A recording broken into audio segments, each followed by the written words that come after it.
Hello, everyone, and welcome to the Tilting Ground Untitled Notre Dame USC Football Podcast.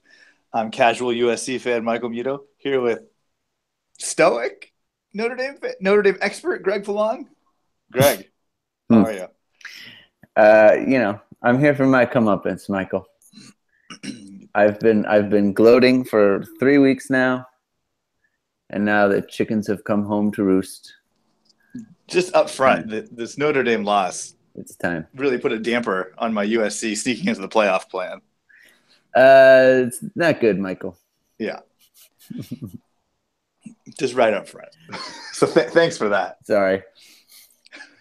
The good news is I can go back to rooting against everything USC now. But you do have that going for you. So where do we start with this thing, man? Number 3, Notre Dame. Number 8, Miami. Number 7, Miami, excuse me. Number 7, yeah. How dare I sell them short? Yeah. Especially now. Wow. Just didn't see that coming. So just a little inside baseball here for the people listening. I was in Denver over the weekend.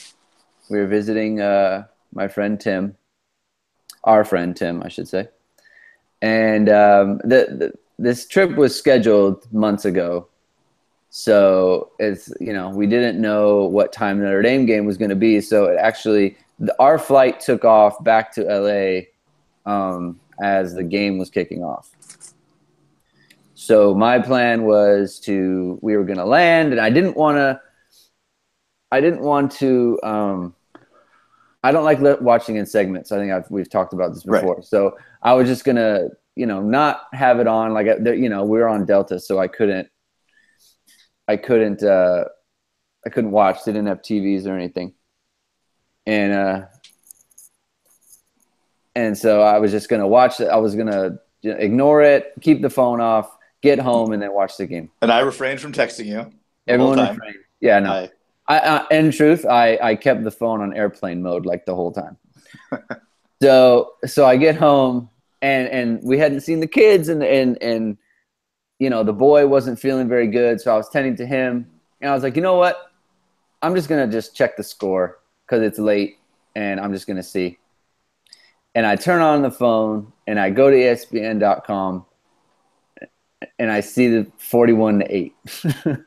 Did you reload it just to make sure it wasn't the basketball score? It was like one of those things where I thought, I thought, how in Back to the Future 2, he wakes up and he's in alternate 1985. Yes. I thought the plane ride took us somehow into an alternate time when the team that I'd been watching for the previous 9 weeks was just they were not part of the conversation anymore.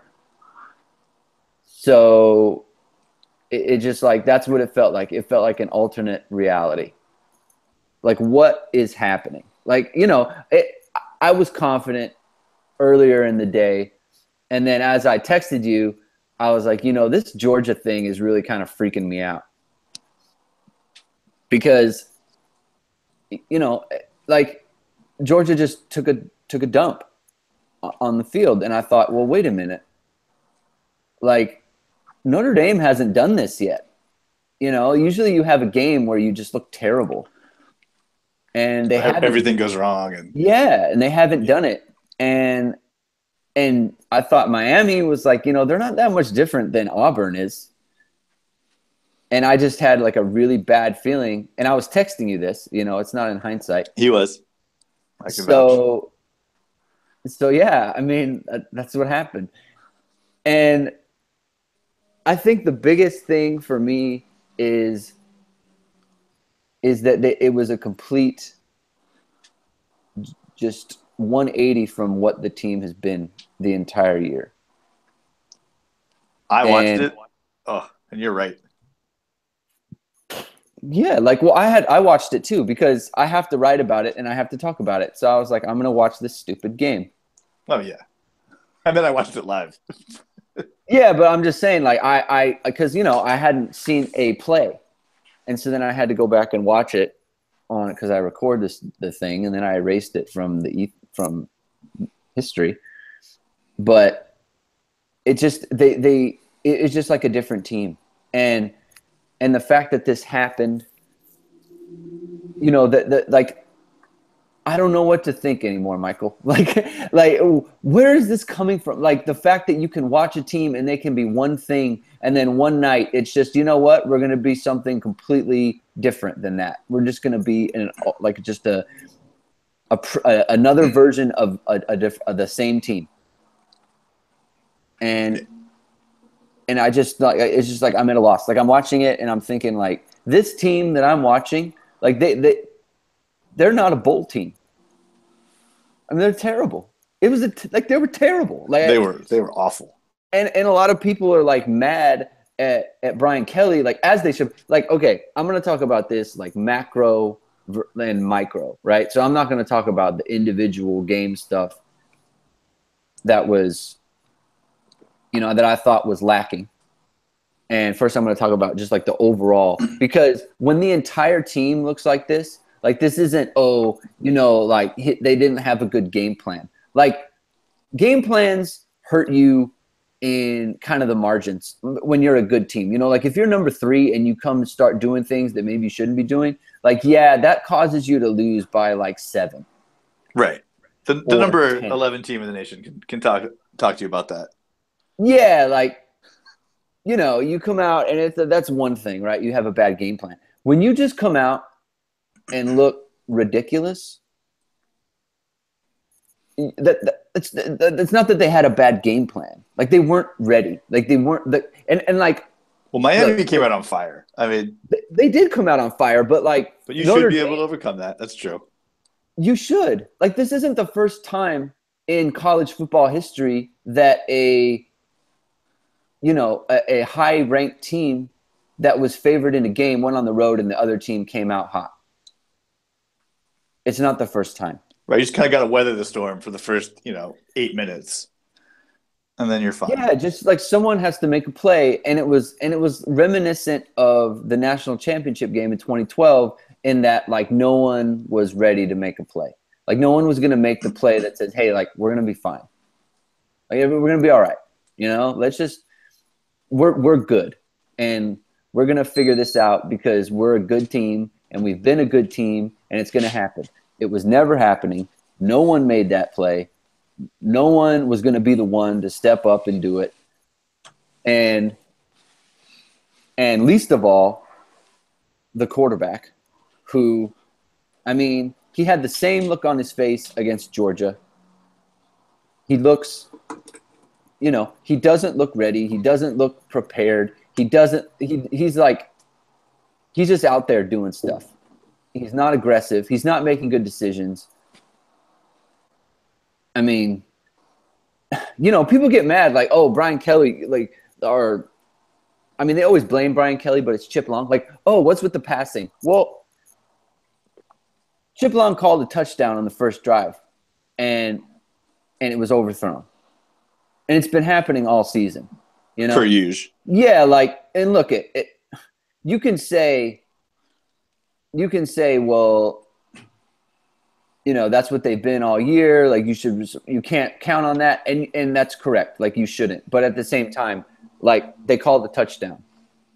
The play call and the execution by the receiver was a touchdown, and it didn't work out again.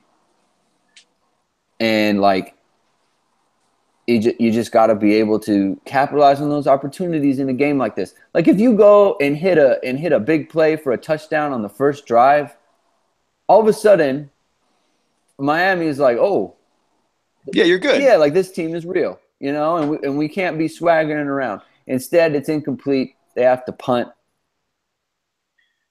And then, even that wasn't like that bad. They moved the ball a little bit.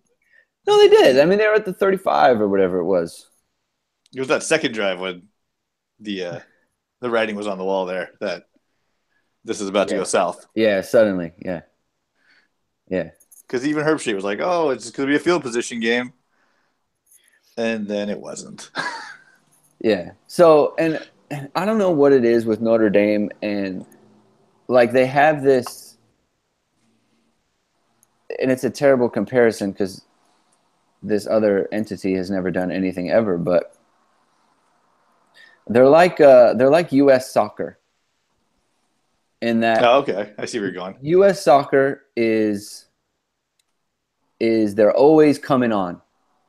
They're always building, and whenever U.S. soccer is counted out, they come up with a performance that makes you think, yeah, like these guys, okay, we got something here. We got something to build on.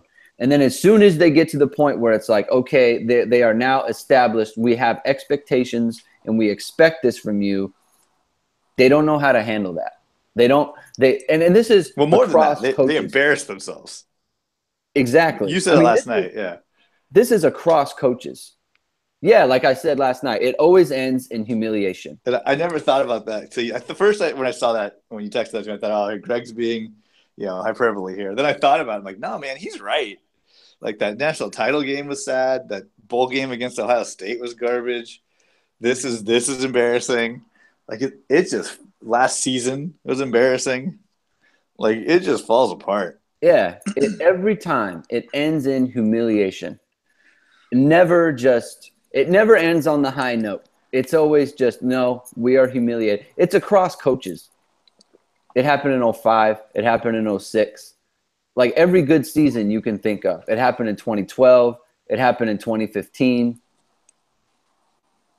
I mean, it happened in 2002. It happened in 2000. It happened in 1998. Like this is across coaches, across generations. It just ends on a low note. It just ends not just a low note, like humiliation. just complete. Like the 2000, they go to the BCS game. What happens? 41-9, they get crushed. 2002, right? 8-0, they lose to Boston College, then they go to USC and just get boat raced all over the field. 2005, oh, we've got a great team. Ohio State just puts it on them in the Fiesta Bowl. 2006, we got the number 2 ranked team heading into the season. SI cover boy Brady Quinn, home game against Michigan in the second week of the year, 47-21 loss. Then they come back again and get humiliated. Then they win out for the rest of the season, come back again and get humiliated by USC, and then get humiliated by LSU in the bowl game. Every single time. It ends in humiliation. It's ugh. And this team, and here's the other thing, Michael. There are a lot of good Notre Dame teams that you could say, like, this is smoke and mirrors. Okay. The thing about this team is it's not smoke and mirrors. It wasn't. They earned it. They played how many 4 ranked teams prior to the Miami game. And they were plus 75 in those games, point differential. They earned it. They did not. This isn't, casual Notre Dame being overrated. That's not what it is. They put it on teams. And then they come out and just, just like they were a different team. It was just a different. They weren't themselves. They weren't what they have been all year. And then, look, we could talk about Brandon Wimbush if we want. The defense didn't have it. Like, no one had an edge on that field. No edge. And it's apparent. Like, it's apparent and I watched the game, but I already knew what happened. Like, I knew what happened. I've seen it. I'm 36. I've seen it. You've been down this road? Yeah, man. I've been here. Like, I know. I already know. I'm sorry, man. I'm sorry. I'm sorry for you. Don't apologize. Don't apologize. And look, we'll go to the micro now. You can't. My high school coach, One time we were in a game, and I was running a route. It was a little go route or whatever, and it was a muddy field, and I went to jump to get it, and I slipped and I fell, and then the defensive back just easy interception. And I came to the sideline, and my coach says, "Hey, you can't slip." And I said, "But well, coach, I mean, I slipped. Like, what do you? How can you blame me for that? Like, I'm not trying to slip. Like, it's muddy." He's like, "You can't slip." And it's just like it doesn't matter why or whatever. Like, you just can't. It can't happen. You can't be falling down like that. And to me, that's just a lesson in, like, it doesn't, like, I don't care what the reason is, what the result is, it can't happen ever. And with Notre Dame being the team that they are and the way that they are constructed, you cannot let Brandon Wimbush throw 3 interceptions in the first half. Or the team throw 3 interceptions in the first. It can't happen. You cannot allow that to happen. But what are they supposed to do? What? What are they supposed to do? Who? Notre Dame. But that's the thing. It's not a question of what they're supposed to do. He can't throw 3 picks, or they can't throw 3 picks. Like, there's only one way to lose the game. You know what I'm saying? Like, you need and turnovers. Yeah, like, there's only really one way that you're going to get blown out like this, and it's exactly the way it happened. You turn the ball over, you throw pick sixes, you throw interceptions that Miami gets the ball in Notre Dame 9. You throw an interception, Miami gets the ball in the Notre Dame 30. You throw a pick 6. Like, that's how this happens. You cannot allow it. You can't allow it. If you're the coach, you can't look at the box score and say we threw 3 interceptions in the first half. You can't. You need to call it a different way. You need to coach it a different way. To me, that's just an example of like I don't care that you thought you called the right play or the guy made the wrong read or whatever. Like, I don't care. You can't let your team go down like that, especially given the way because that's not how they've won games. That's the thing. That's not them going down with, well, this is what we do. Like, that's not what you do. You got beat trying your secondary stuff. You know what I mean? Right. Well, so what were they? But it didn't look like Josh Adams was going. I mean, they gotta do something. Like, they can't. But sometimes like sometimes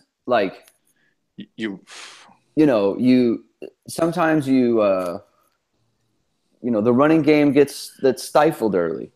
Sometimes that happens, and you got to keep at it. You wait it out. You got to keep at it. And not just that, you wait it out. And like Kirk Herbstreit said, like, you play field position. So, like, maybe we don't throw on first down from the 7, even if it means we're going to have to punt later. Like, you don't throw it there. You don't. And the other thing is, I don't like pulling Wimbush. Yeah, it's kind of dicey. I don't like it. Like, first of all, it's 20-0. Okay, which is still kind of close. Like, it's still doable. Here's the thing. All right, when it's 17-0 or it's 20-0 or something like that, there's a lot of pressure on the defense in this position because they're thinking like they can't, their margin for error is real small at this point. But at the same time, like, the offense, you have to say, look, doing what we've been doing all year, like, we plan to score more than 17 points. And we plan to score more than 20 points.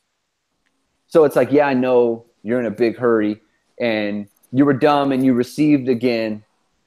You always receive. I don't know if they won the toss or whatever, but they received to start the game. So you want to get a score because you know that Miami gets the ball to start the second half. And it's like, and Ian Book is our passing quarterback.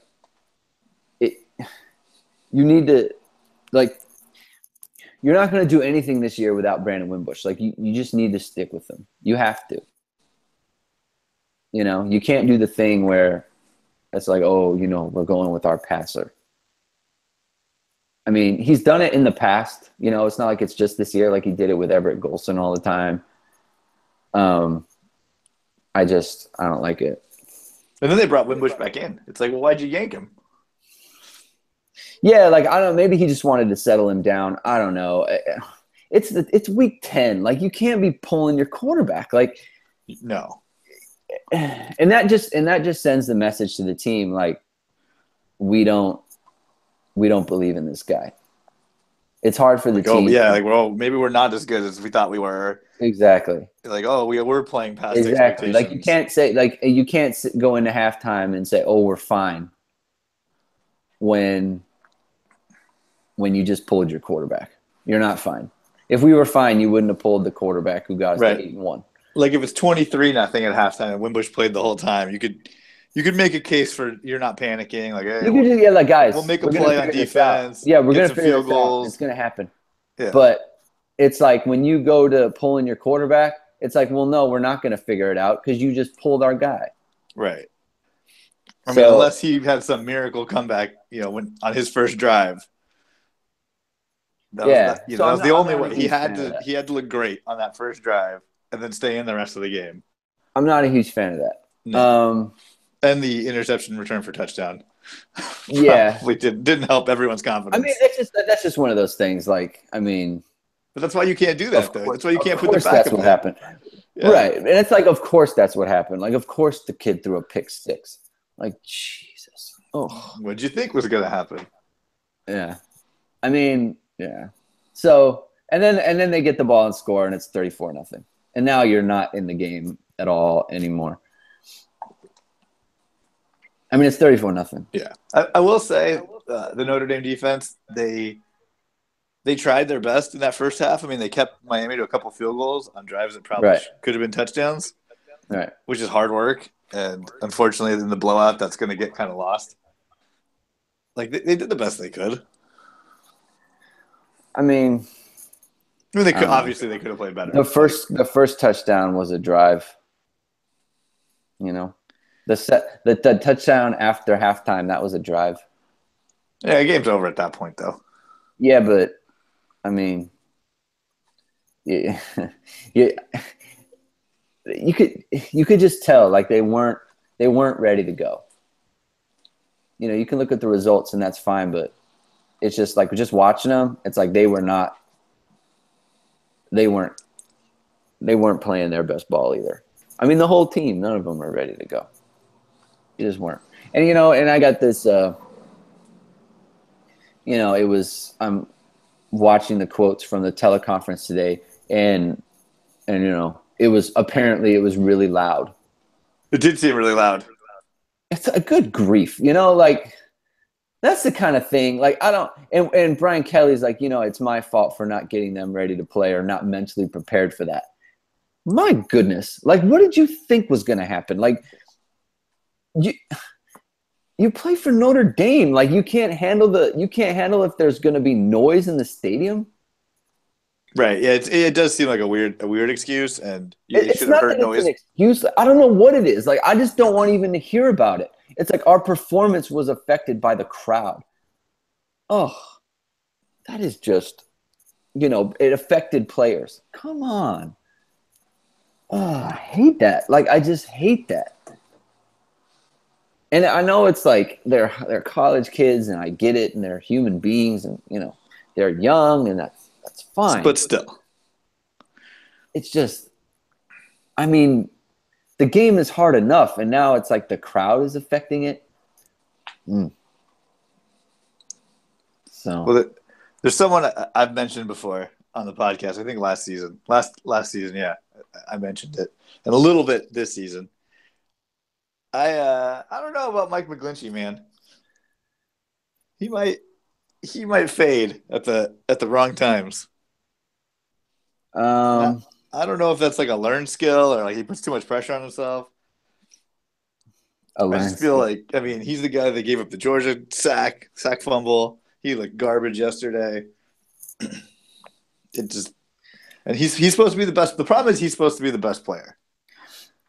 Like, if you're Um, supposed to be the best player and you're an offensive lineman, they should be able to run behind you all game long, or or well, pass or something. Like they should know that okay, I got a little extra time because old Mike McGlinchey's out there clearing some room. um, But no, that didn't happen. I talked a lot about this with Tim about the Dodgers when they were in the World Series, when the 2, 3, 4 hitters were just kind of doo doo the whole Right. series, and then you have Clayton Kershaw blowing a game and Kenley Jensen, and I was telling them, like, if you can't count on your best guys, then I mean, what are you hoping for at that point? And like, I totally agree with you about McGlinchey. Like, this is twice now. It is. It happened against Georgia, and it was like, okay, you had a bad game. Maybe Georgia's great. I don't know. You come into this game, and you've worked out whatever issues you have, and then Miami just beats them up. And you're like 23 too. Yeah, I Like mean, you're the old man of the group. and the thing is like, you got the C on the jersey, man. It can't be you. Right. It can't be you. It has to be someone else. Like the captains, and I don't know if it's just a football thing or what, but in football, the captains, it means something. When those guys are not doing the things that they need to do, it makes a difference. And when you see the captains out there getting beat up, like why should I expect different from some of these other guys, the lesser guys? Right? Like you're supposed to be the calming force. Like he should be the one like, guys, we got this. Like why would I get, like, why can I say, like, okay, Alex Bars is playing a bad game, or Robert Hainsey or Tommy Kramer, like they're not doing well, but you know what? I've got the captain on the other side, like getting beat up. So it's like, if I can't count on him, like him and Nelson, like they're the team. They're the team. And if you can't count on them, then you can't. Then the rest of them, like, it's just they can only play as high as the highest their best players. I know. So that your point is well taken, I think. And I hate to say it, because these are good kids, man. Like the kid is smart. He's played it. Like he could have left last year. Probably should have. Well, I mean, he's probably helped himself this year. I mean, he still has 8 games of good tape. But it's like the kid plays his butt off. He's a 5th-year senior, and I don't really like getting on like individual players too much, because But he's the captain. That's why. The only reason but you know what? Like I feel like I'm not. He played the way he played. I'm not ripping on him. I'm just saying, like, it's your job. You have to do it. He needs to be the best player on the field. Him or Quentin Nelson. But both of them. He's the senior with. They need to be better than everyone that they go against. Right. So, they weren't ready. And I'll tell you another thing, Michael, that I was talking about with Timmy. And I think, and this isn't like, it's not me making an excuse. I think it's just what happened. I think it might have been one big game too many for this team. No. I think it was. That seems silly. What? Tell me why. I don't know. I mean, I feel like I'm always a fan of things in motion stay in motion. Like you beat North Carolina State, you beat SC. It all kind of starts off when you hang tough with Georgia. Like, you're ready for it. Everyone knows college football's a grind. You can't lose a game. Like, so it's already in your head anyways. It's not that they're not ready. No, but it's not. I'm talking about for this team, not for any team. So, like, they only had so many in them? Yes. Correct. Okay. Correct. No, it's not. So like, it's not like any team with this schedule would have failed in this spot. Like, I don't think that that's true. Like, I think that, you play, you had to get up. They had to get up for Georgia. And then they had to get up for Michigan State. And then they had to get up for USC. And then they had to get up for NC State. And I think that got to them. And then it's like, then you got to go on the road and play number 7 Miami in whatever atmosphere this was. Like, I think they didn't have that performance in them regardless. You know what I'm saying? Like, they didn't have to give in the way that they did, but I don't think they had the edge. Because, like, you look at Miami, right? Like, prior to last week, who had they beaten? What was their big game that they had to get up for? I don't even know. Like, I don't think they had one. Like, they had Florida State, but they're garbage this year. They're garbage, and that was like 4 weeks ago, 5 weeks ago. And then they just been playing, like they've been playing the North Carolinas and the Dukes. Yeah, like Georgia Tech. They had 2 miracles, against Georgia Tech and Florida State. And then, you gear up for the 2 weeks. Like, these 2 weeks for them were USC and NC State for Notre Dame. And I just think, like, this particular team just not good enough to sustain, three top 25 teams in 4 weeks. When the cupcake was 5-3 Wake Forest. So, all right. I just like so what I'm saying is like, it doesn't diminish what happened. Like, what happened is what happened. Like, the game is there to be played. You need to play it. But this team, I feel like if they were like done, basically, like if Miami was, I don't know, what's some other podunk team some lesser ACC team? Yeah, if they were them, and it's like maybe you give kind of a crappy performance, but you still win, and then you have just like the final test against Stanford.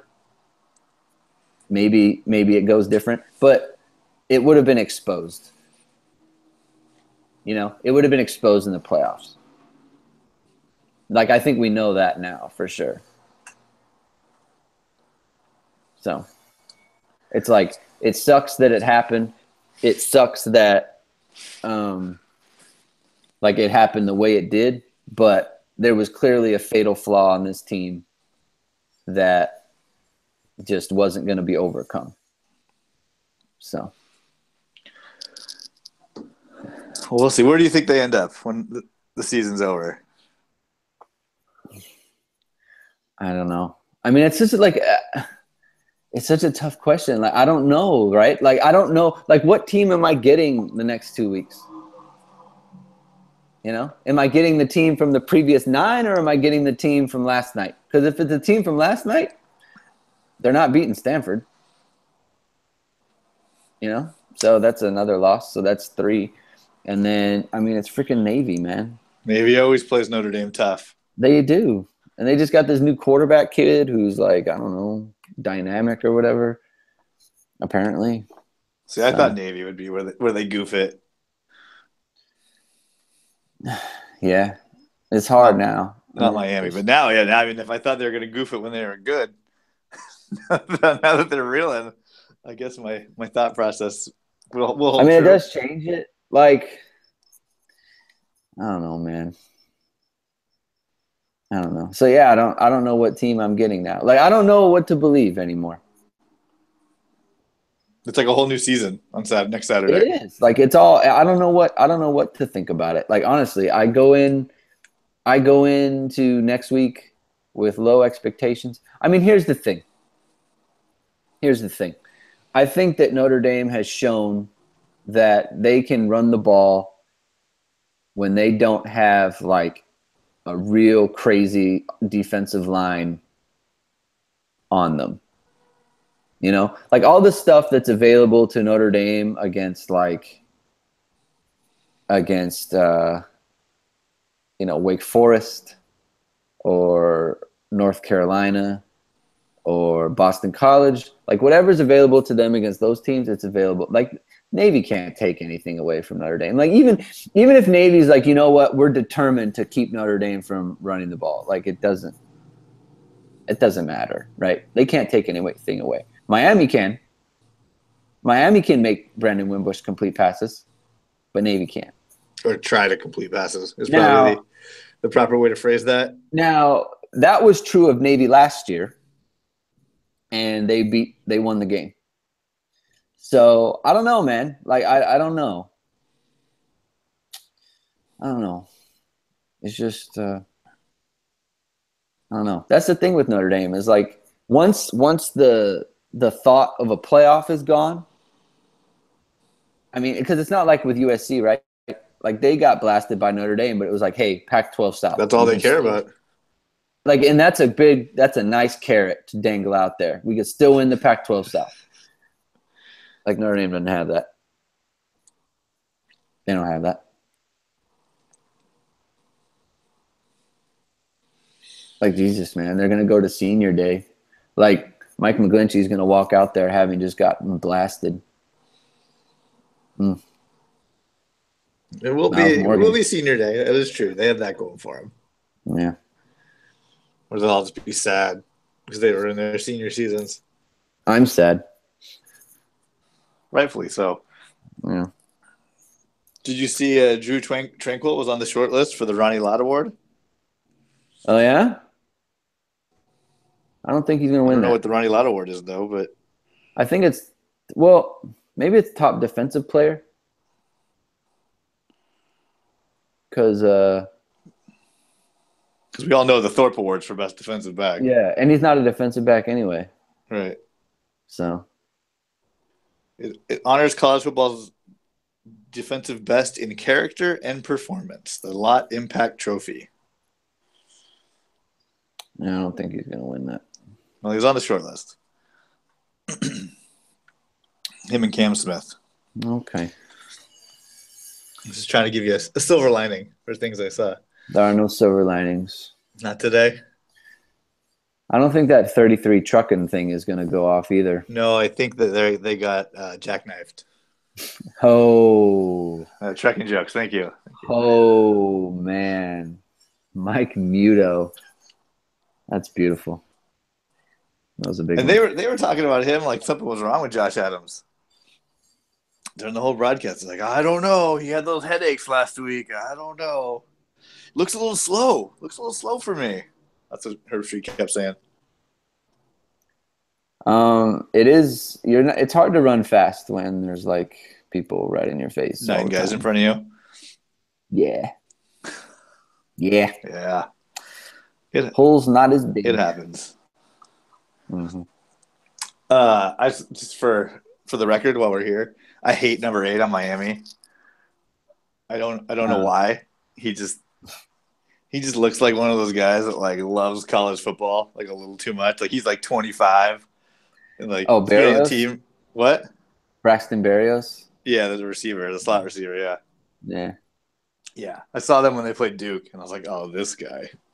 That guy. Yeah, he's definitely that guy. The Kevin Kraft. The Kevin Kraft of football. He does love it. He does. And then he's going to go on to like tear up flag football leagues in Miami for years to come. Oh yeah. Of course. All right. Well, Is that all you got? I hope all the USC fans who have suffered through my arrogance and condescension the last 3 weeks have enjoyed the last 30 No, I minutes. told you, you clowns ruined it. You dummies ruined it. Because there's no way SC can jump Notre Dame, and they'll both have 2 losses. I know, but like in your heart of hearts, like it wasn't really going to happen. But that's what I'm saying. Like on the one hand, we ruined it. On the other hand, like I get Georgia ruined it too. Yeah. On the other hand, I get to be sad. So it's a double-edged sword, you know? Yeah. So we'll see. Yeah, I was talking to somebody about it, and I was like, well, I mean, SC is going to jump up because they have to because teams lost. But in the long run, I feel like the dream is dead. Yeah. Thanks, Notre Dame. Sorry. And Washington, too. I mean, the week broke completely wrong for the dream to stay alive. And thanks, Pac-12, while we're at it. For what was it? They scheduled 3 top 10 teams during the season play away on Friday nights. And all those teams lost. That's pretty good. Way to go. Way to go, Pac-12. Looking out for your Pac-12 teams. Real nice. Yeah. I think Arizona hasn't played earlier than like 5 o'clock in like 2 seasons. The Kings of Pac-12 after dark.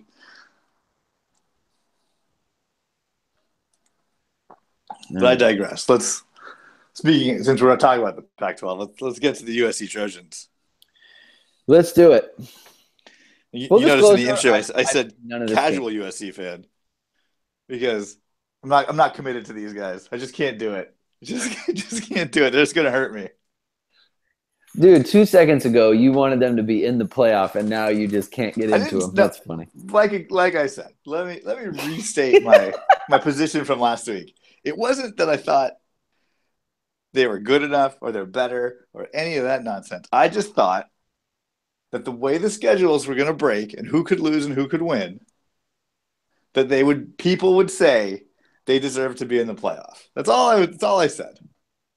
And that if a team like USC has enough attention around them for, at number 5, I could see them stealing a spot from someone just because they're a known commodity. That's all. That's all I was saying. I still think they're garbage. I still think they can't coach. They don't know how to close out games. Special teams is a joke. Like what do you want from me, man? I watch the games. You could replay any USC segment from this podcast and just insert the team they were playing that week, and it would all be the same every time. My friend. At least they're consistent, I guess. I was so mad. I wanted to tune out. I was kind of like doing things during the Colorado game. You were mad. You were texting me. You were like cursing about Jack Jones. You love Jack Jones. I do. He's a lightning rod for my attention. He's just it's like he's my kid or something. It's like, just do better. I want you to do better. Like, you're so good, but I want you to do better. He was gunning for people. He was all the DBs were just chippy. The DBs and the wide receivers were all fighting with each other on Saturday. There were a bunch of unsportsmanlike conducts. It was crazy. It was crazy. One of the DBs got called for targeting on a kickoff return. I'd never seen that before. And he missed him. He didn't even hit the guy in the head. But whatever. Where was I? But yeah, no, it's just the same stuff every week. It's just, USC's up 20. Oh, USC's only up 14 now. Okay, USC's up 18. Oh, this is a 2-score game right now. It's like, we have to do this every week? It's just like, just close out a game, please. This happened against Arizona. Thank God I didn't have to watch it. It's just every week. Every week I can't I can't go to another game or flip back and forth. Like, I gotta intently watch on the edge of my seat because I don't know what these dummies are gonna end up doing because they blew a 27-point lead. I think yesterday it was 27-0, and I gotta worry because Colorado has a chance. Colorado's in like 2 scores. Well, I mean, what did I text you when you got on the plane? Colorado's down 14. They have the ball, and there's 6 minutes left. And I texted you like a minute later. Colorado has the ball again.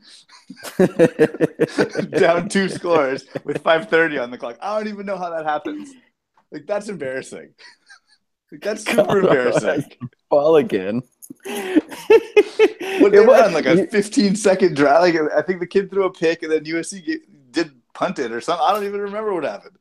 I was so mad. I'll tell you what's funny about all this. You're so upset. I'm reading these text messages, and I can gauge like what I think someone's concern level should be, right? So it's like USC up 14, Colorado has the ball with 6 minutes left or something. And so I'm thinking, okay, if he texts me back and Colorado has scored and SC has like a third down, then it's like, all right, maybe you can get a little bit concerned. Yeah. I thought they were going to win. Right. So then you text me back and it says, oh, Colorado blew it, but then now they have the ball back with 5 minutes left, and you're upset. And I'm thinking, well, wait a second. They have the ball further away with less time on the clock. Why are you so freaking out? I just want to like cruise to the end of one of these games. I just want to cruise through a fourth quarter and just be like, oh, look, Matt Fink's out there. Oh, look, Randall Grimes is catching passes. There's Trayvon Sidney. Matt Fink. Like, I just want to cruise through a fourth quarter one of these days. I don't want to be like, oh no, chip. There goes Colorado chipping away. Like, just keep it the same. Season, like, Michael. Just keep it like 21 points the whole time or something. Give up some field goals. Not this season. It's just garbage, man. They fair caught a punt on the 7. That's good coaching. What else? What else they did? They had another great. They did block 2 field goals. So I think that's 3 or 4. The 7 is not too egregious, Michael. It's pretty bad. It's not great. You don't want it, but it's better than the 7, 1. I mean, it's better than the like anything like 5 and in is indefensible. The 7 is kind of, it kind of depends. Like, let me ask you this: how close were the Gunners? Off the top of my head, I do not recall. Were they behind him? I don't think so. Okay. Because sometimes, like, if you want to do it on the 7, it's better to kind of like, look, the 7 isn't great, but it's not terrible, and I don't want to risk the 1. If I get it. I get it. Maybe you don't get it, Michael. Maybe you're just mad. I wasn't watching. I'm trying to think some other special teams blunders from this week. There was another one. Oh, the missed field goal. There's a missed field goal, which is just great. They get their gimped up kicker trotting him out. He knuckleballed one from like the 4. It was probably the worst made field goal I've ever seen. That is not hyperbole. Go Google it or YouTube. Go on the YouTube and look at scoring plays from yesterday's game if you didn't see it. This kid just like knuckleballs it right over the crossbar from inside the 10. It's bad. That's probably a good lesson in you should always try to jump and block the kick. But hey, like I said, the USC got 2 of them. Yeah. Yeah. I think my favorite thing from this season is your just hatred for John Baxter. It's pretty. They've been so like bad because it's so out of nowhere. Like, dude, I mean, I was good never to know this guy's name, and now it's just a fixture on the podcast. It is pretty great. It is for every week because they do something dumb. I'd like to not talk about it. Like, you always pick a player who you don't like. So like, or let's just like, just draws your ire. So last year it was Juju, Dory Jackson, which was fun because they're the best players. And this year it's Jack Jones. Who's one of the best players. Usually not the special teams coach, I have to say. Usually not. I'm sorry. It just bothers me. I just want a punt return. That's all I want. I just want competent punt returns. I want punts that pin people inside the 20. Actually, the kid has a bunch of punts inside the 20. I don't know what I want. I want it to look competent. That's all. And there's a real lack of competency in the USC game plan. That's the thing. They were talking about Petros on the broadcast, and I guess Petros was calling Sam Darnold the eraser because he can erase all the coaching staff's mistakes because he's so good, which I thought was kind of funny. That is funny. Because I was gonna say I was gonna say that sounds weird. Like, because I was like, the eraser, like, is this a negative thing? Because I couldn't see Petros like giving a nickname like that, like a bad nickname to a current player. Especially the best one. Yeah, like I know he's always going after, or he was going after Matt Leinart all the time because he had his own private security as a senior. But I don't know that was during the season. I think it was afterwards. Like once you're no longer a player, then you're fair game. He's going to go after you. I have a But I Leinart don't take think too. Remind me to get back to my Leinart take. No. I'll forget. Tell it now. Okay. So I was watching the Fox Studio show. Okay. And those guys just ride Leinart. Yeah. Brady Quinn did it like 2-3 weeks ago from the booth. Yeah. And these guys were doing it. It was like, hey, where's your Heisman? Hey, you got your sword back there? You know, because SC was winning or something. And then, you know what he needs to do? Huh. He needs to take a little tip from some of the criticism I received on this podcast. He needs to lean in to USC and just talk about that he is a Heisman winner. He should be a national champ. He, one of the most famous college football players ever, like it or not, fact. You just lean in, man. He's good looking. Ladies probably like him. You just lean into the sunshine, the beaches. Like, don't take crap from Robert Smith. What did he ever do? Nothing. He doesn't need to be taking crap from Brady Quinn. I'll tell you that. Yeah. No, he needs to lean in hard with all these guys. It's just he should wear sunglasses on set. He just needs to lean in. He's from USC. He's a Heisman winner. He's a national champion. He's better than all these fools. Apologize for. It'd be great. I'd love to see it. Just be the villain. Just be the bad guy in an 80s movie. Absolutely. It'd be perfect. If everyone's going to hate you, then just, be hated is no problem. Just go all Ric Flair. That's topical this week. Oh, my. No, I totally agree. Wheeling, dealing. Yeah. Limousine riding, jet flying, kiss stealing, son of a gun. I totally agree. Yeah. It made me so mad. Like he just sit there and took it. Cause I know he's trying, I don't think he's been on the studio show for all that long. Trying to like feel himself out. I get it. Well, I got a tip for you, Leinart. Be the bad guy. Yeah. Like when Brady Quinn, like he comes back with his like tight shirts or whatever. It's like, no, it always needs to be like, yeah. Where's your Heisman? It always needs to be like, hey, remember that time you beat us? Oh, wait. Never happened. You don't. Hey, remember like, that? Yeah, this is the same haircut I had all the times I beat you. Remember that time your greatest moment in like your Notre Dame career was when you almost beat us? That was fun. That was fun. That's the way to go with it for sure. It really is. Just lean in, man. Lean into being the villain. Totally true. It is Brady Quinn's greatest moment. Almost beating USC. That's right. Anyways, I digress. Matt Leinart, you're better than them, and you need to show it. What else happened? And even if you're not better than them, so what? But he's factually better than whoever's on the broadcast with him. That's true. Objectively. And none of them need to take anything from Joel Klatt. Yeah. What did Joel Klatt ever do? Someone went to Colorado. I forgot what I was listening to or watching, and someone was like, "Oh, Joel Klatt's great." I turned it off. Yeah.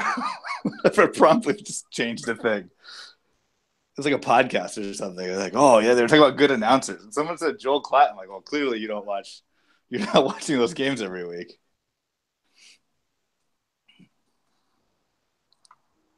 I don't remember what it was now. Anyways, Ronald Jones looks great. He can always use more touches. What is it, man? USC, they are just all in on just defensive players playing offense. Who played? What are you talking about? Who played offense this time? I know, that's what I'm saying. They're all in. Wait, you've confused me. What do you mean? I'm saying USC is all in on defensive players playing offense. Who played offense? Jack Jones didn't play offense? No. I'm dumb. I said Ronald Jones. I thought he did. I was thinking Jack Jones. No, Jack Jones fumbled a kickoff. That happened. Oh, okay. You can take that out or keep it in. I don't even care. It doesn't matter. I'll figure it out. I don't even care what happens. Like this is my terrible team embarrassing. Notre Dame that. You're really Notre Dame in that situation. Yeah. Or you can Brandon Wimbush it. There you go.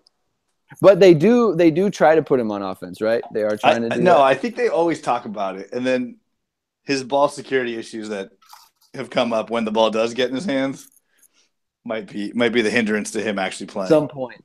But at some point in his USC career, he's going to be playing offense. He will play offense at some point. All right.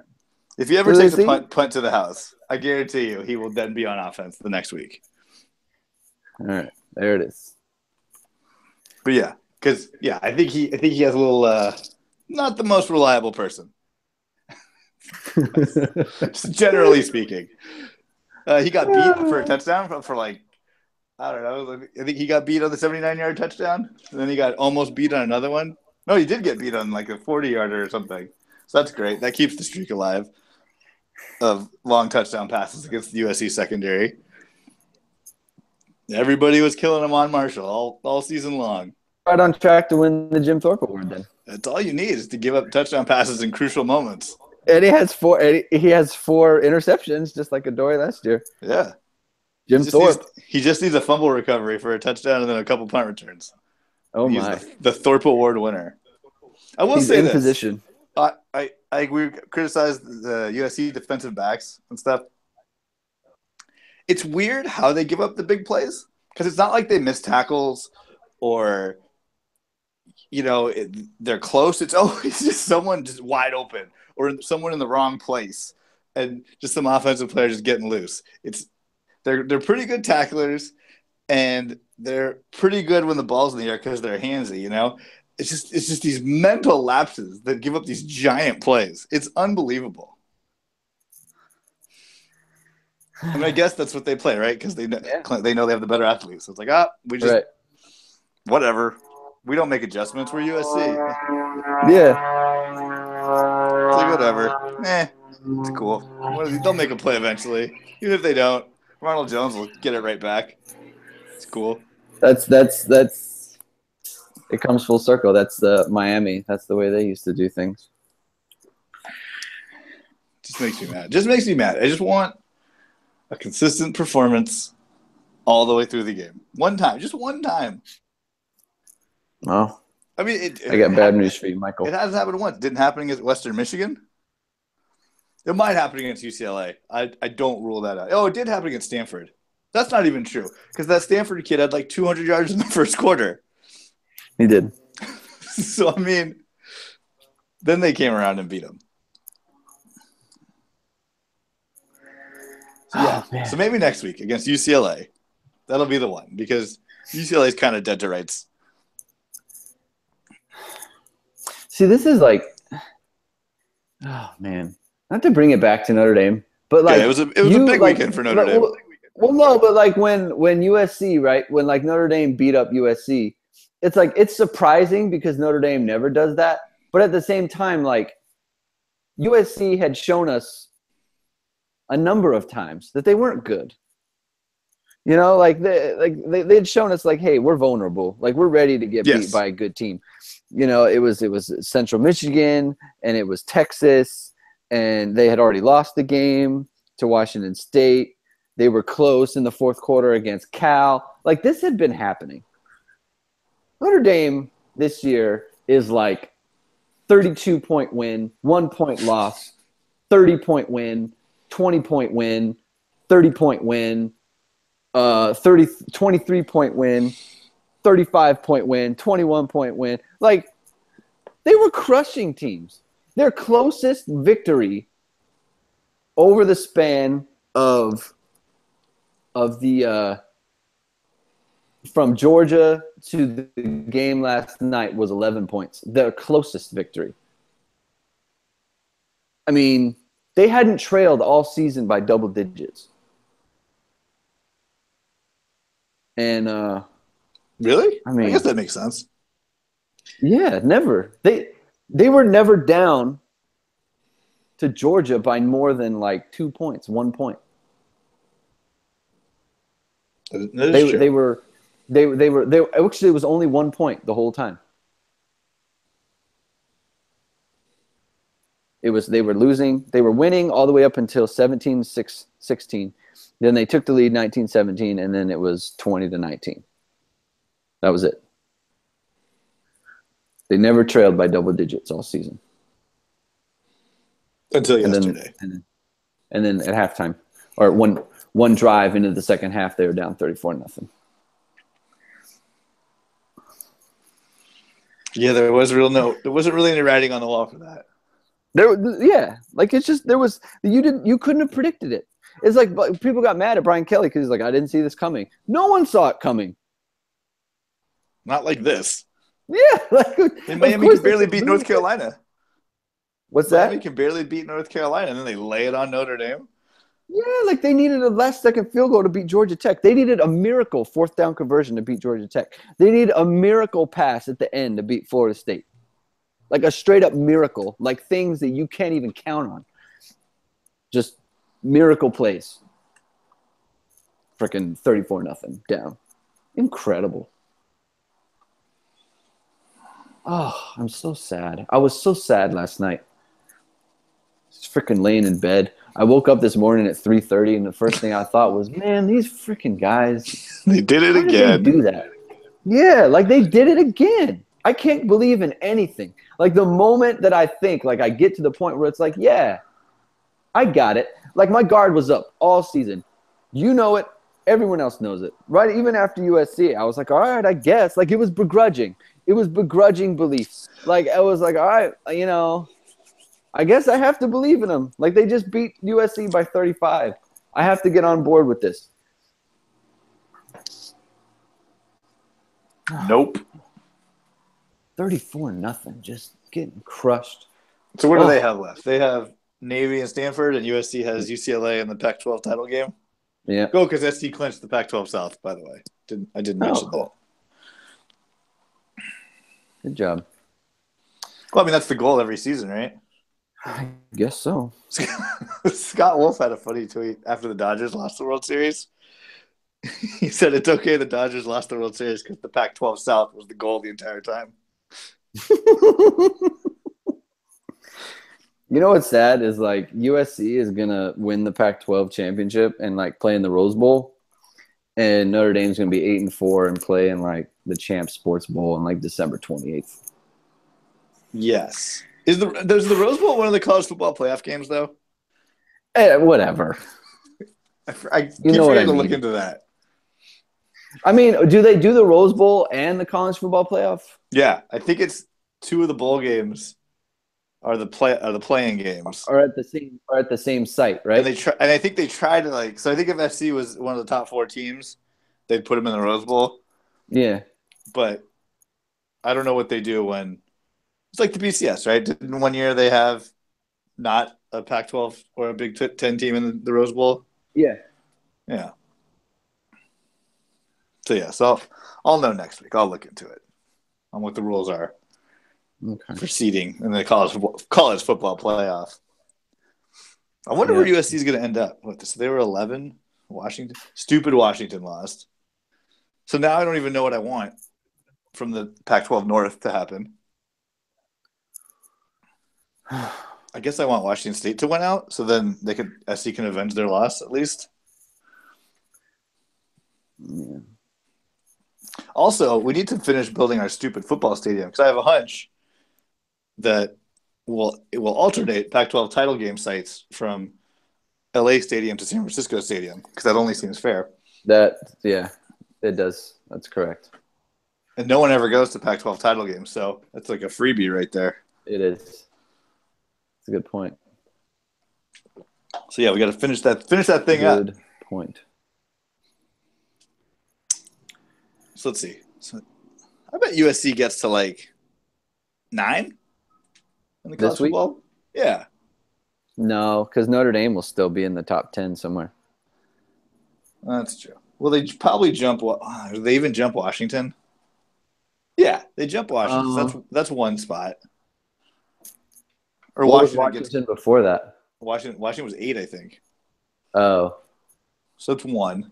That gets them to 10. TCU probably falls out. What was the score of that game? I don't remember. I think it was like a 10 or 11, something like that. They might stay in. Is that their second I loss? think yes. Maybe The not. problem is like USC's got like a 35-point loss. That's what I've been telling you. Like they don't look at the record and it's like, oh, you automatically drop. Like, No, they don't. But it's just a bunch of people in a room. no, I know. I mean, who knows? I'm just saying. They don't like 35-point losses, Michael. No, that's the teams with 2 losses.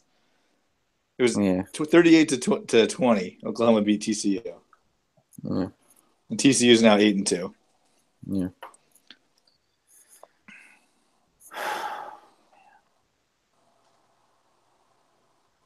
We shall see. I got no other fun. Podcasts. What? We don't do titles of these podcasts, but No, sometimes. if we did, you should title it "It Always Ends in Humiliation." Maybe for season 4, we'll do titles. Yep. Oh, we're long today. All right, let's get out of here.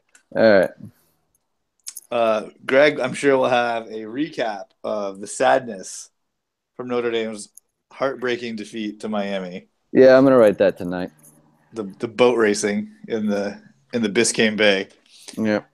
And so that'll be at uhnd.com. Follow him on Twitter. He'll have all the links. Greg2126. He'll interact with you. He wants to hear your questions. Yeah. And you can yell at me and tell me I'm stupid. Like, that's fine. I don't care. That's what the internet's for, right? Yeah. I'm Michael Muto on Twitter. We're Tilting Ground. The newest links are always up on either the website or the Twitter or Facebook. Follow us, like us, review us, share us with your friends. That'd be nice for the holidays. And I think on that note, fight on. It always ends in humiliation.